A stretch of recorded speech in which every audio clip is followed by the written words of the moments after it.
So hello, welcome to another Jasper in the kitchen video. There is a fly dying, so you may hear it as it descends into the last place, the place of death. It should be around here somewhere. I can hear it buzzing. I don't know where it is, but that's not important because we're cooking cookies. So first step, we preheat the oven to 180. Let's go to the oven. Hopefully we actually have enough time for this. But who knows, who cares. Okay, then we dump the butter in here. Disgusting. We put that in the sink because we're not going to need that bowl again. Ugh, I got butter on my thumb. We ignore the noisy bastards in the background. Wait, this is raw sugar. We need brown sugar. Why do I grab raw sugar when we need brown sugar? Do we have brown sugar? Yeah.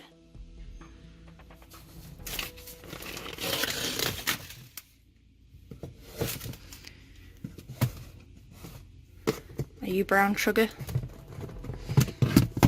Oh, good. I was worried we would have no brown sugar. And then it would have been a pointless endeavour and we would have melted that butter for nothing. Okay. Come join me and... I should have held the phone differently. Who cares? Okay, brown sugar. How much brown sugar do we need? We need 1 cup of brown sugar. I could have set my phone down rather than carrying it around like this. I will do that now. Yeah, I will see you momentarily. It's been momentarily. Seems like my thing for these videos is to look like crap. I look like crap this time because I just woke up. Next. Okay. 1 cup brown sugar. Ugh. Gross. I don't like brown sugar. The texture of it is gross. At least this brown sugar in particular. Because this brown sugar is particularly clumpy. Like, you shouldn't be able to pick up brown sugar in a clump. Okay, maybe you should, but I don't like it. Okay. So today we're just making basic chocolate chip cookies, gluten-free ones, because that's what we do in this household. We do gluten-free baking only. So when one person in your household has an allergy that such as gluten, everyone else is nice and they do their baking so that person can actually eat the things too.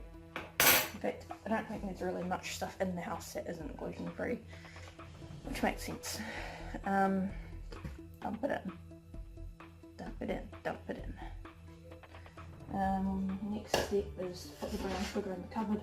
Okay, that isn't listed on the steps, that's just something I'll do.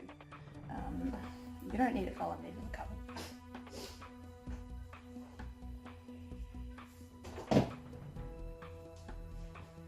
Okay. Now we need to beat it up, which I won't film the beating it up part with the blender because that would be excessively boring. But before we blend it, we have, you can't really see that. Before we blend it, we have this concoction, and after we've blended it to, I've made a lot of cookies and yet I still use this. After we've beaten it to make light and fluffy, we add eggs and vanilla and beat briefly to combine.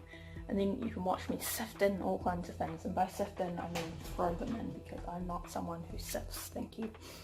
Now congratulations, we've mixed, now we've reached the next step where we throw in all the other stuff. So, the book.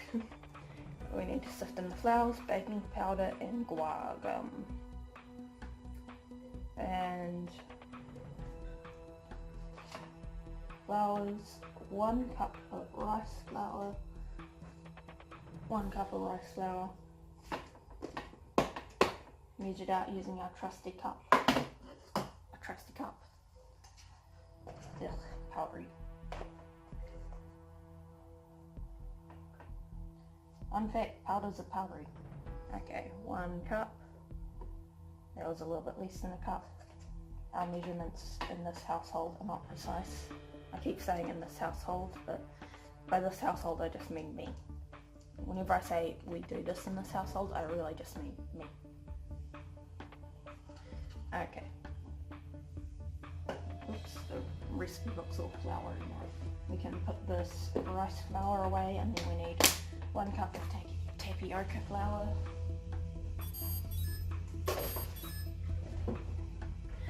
We need to tend 1 Tamagotchi, or it is beak. I don't know if you heard it. Oh, there's the dying fly. It's hungry and unhappy. Okay, I need a 4 for life. Okay, now we add a cup of this tapioca flour. And we wonder where the cat is. Because how are we supposed to put the cat in the thumbnail if the cat isn't here?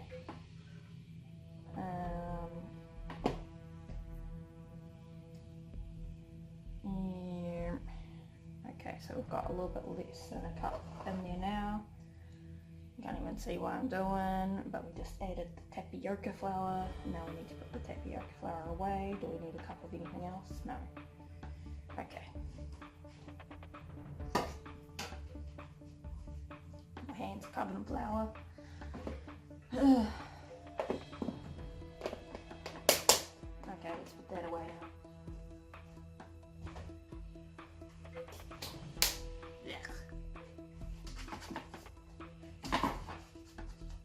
Oopsie doopsie.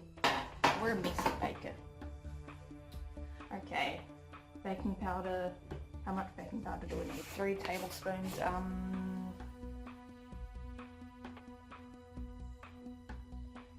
Yeah. We'll just dump the whole thing in. It works.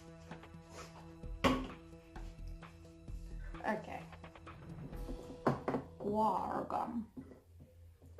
We need 1 teaspoon of guar gum. So we're gonna put this much guar gum. And now we need to beat it up. Poor cookie mixture that's not quite there yet. Always getting beaten up. Okay. I'm going to pause you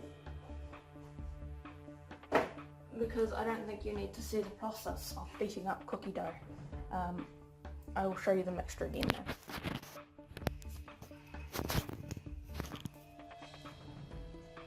Hopefully that's actually a good shot, I don't know. It probably isn't, who cares, but you probably saw it at least. I'm going to beat that up now. I will see you momentarily. And now we're on to the next step. I don't know how close I need to be to the camera for you to hear what I'm saying. Tamagotchi is beeping. But this step involves lining this with paper.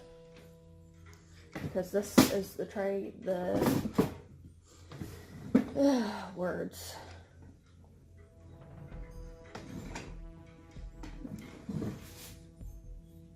I was going to use the scissors. Oh, there's the scissors. This is the tray the cookies are going to be smushed onto. I mean the cookie dough.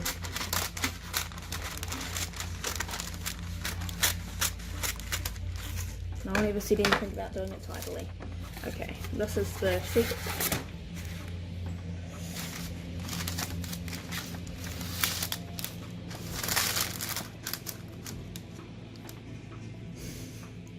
This is the sheet the cookie dough is going to be put onto.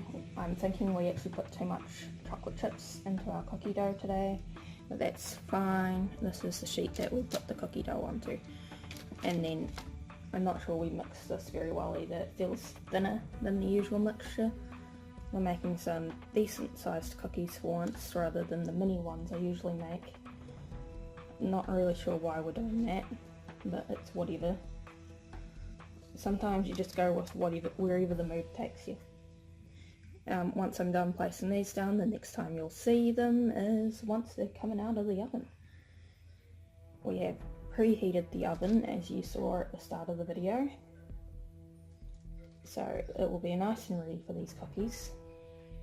Not really getting many cookies onto this first sheet, but we have another tray that we can use, so that's good at least.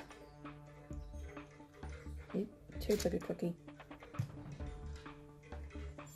Not sure the chocolate chips are really evenly distributed amongst all the cookie dough. Now, the hardest part about making cookies is not just eating a cookie dough, because cookie dough, I think it's a fact that cookie dough is way better than cookies. Hopefully you can actually hear me since I'm not leaning in real close to the camera. Those two cookies may end up merging, but who cares? If we end up with a mega cookie, that's fine by me. So now we put it in the oven. You won't get to see that part, you will see it once these are all cooked. I will see you soon. So like, it bugs me that a lot of people view things as black and white, because most of the time nothing is black and white. Like, my cat is black and white, but that's about it. In morality, nothing's black and white. It's a grey sliding scale going all the way from white to black, with all the greys in between. Nothing is ever just as is. I mean, I would argue the only thing that's definitely cut and dry black and white is if you hurt children, that's just bad. No anything about it.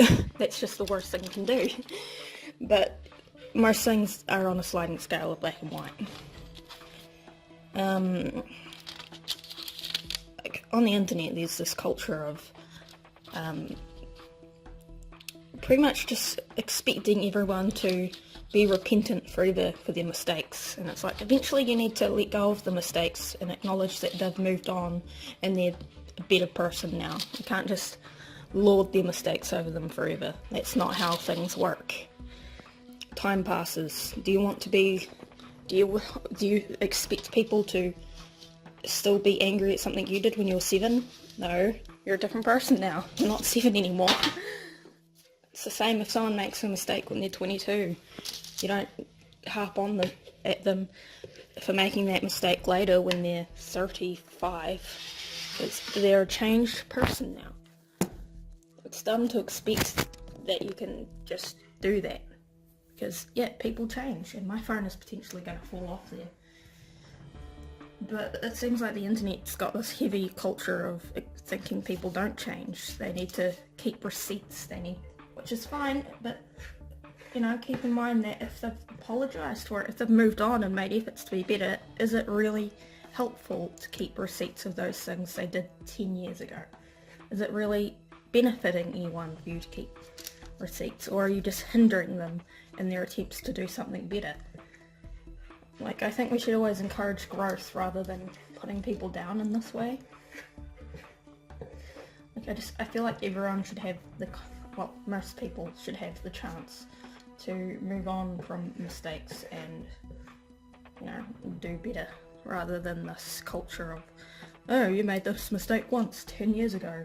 You are now forever sentenced to be slandered on Tumblr. Like, don't be so ridiculous. Let people live.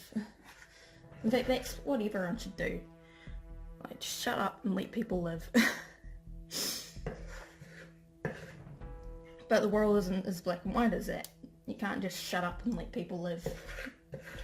Because, you know, it doesn't work. There's always someone doing something. It's unlikely the world's either just going to peacefully line up and be like, yeah, everyone's doing what they like, everyone's being happy, everyone's healthy. It's not going to happen. As much as we'd like it to. We can only ever fight for better. We can't fight for perfect. And this is a really random subject considering I'm making cookies. But you're welcome. This was my thoughts while I was making cookies. Okay. Was this the way around we had the camera? Cookie dough. Cookies. And then oven. those can come out now, and we can put the new sheet in. Don't worry, I didn't just pick it up with my bare hand. That would be dumb and ridiculous. Okay, now we put another one in, and that is potentially one more tray, and then we're done making cookies and I can go take a nap. Actually, before I can do that, I have to clean up the mess that I made. I didn't make all of that mess, but I made some of it, so I gotta clean up what I did. But anyway, this has been Jasper in the kitchen making cookies. I'll see you in whatever the next video is, possibly a vlog, because I've been doing a lot of vlogs. Thanks for watching, I will see you in the next video.